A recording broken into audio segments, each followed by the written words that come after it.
Labeling triads with chord symbols allows us to look at each chord as a standalone entity, but sometimes we want to look at our triads within the context of a specific key.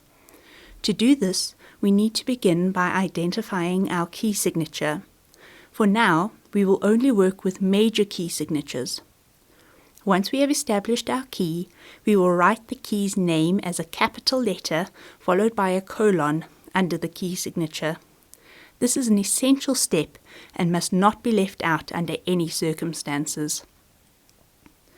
Once we have established our key, we can begin identifying each triad.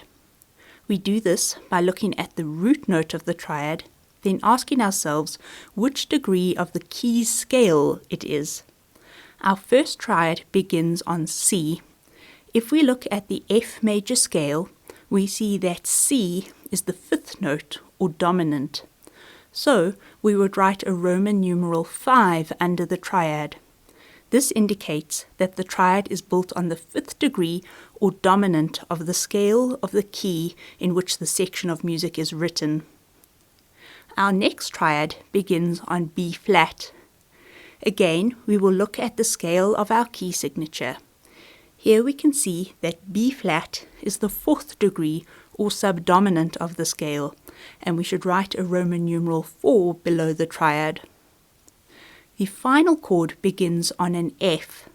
This is the first degree or tonic of the F major scale. We will write a Roman numeral 1 below the chord to indicate that this is the tonic triad.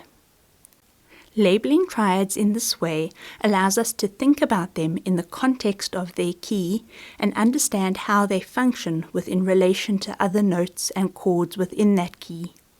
It's important to realize that the same chord can take on different functions in different keys.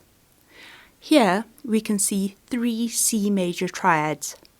If, however, we consider their key signatures C major, F major, and G major, we can work out that in C major, this is a tonic triad, in F major, it's a dominant triad, and in G major, it's a subdominant triad. We may also be given Roman numerals and asked to write the notes of the triad they represent. Here, we will begin by adding the correct key signature. We will then consider the key's scale and identify which note we should begin our triad on. Once we have identified our starting note, we can add 2 more notes to form a triad. For now, we are only working with tonic, subdominant, and dominant triads. We call these our primary triads, and they are always major in a major key. Ensure that you are writing major triads by checking that there is a major third between the lowest 2 notes and a minor third between the higher 2 notes.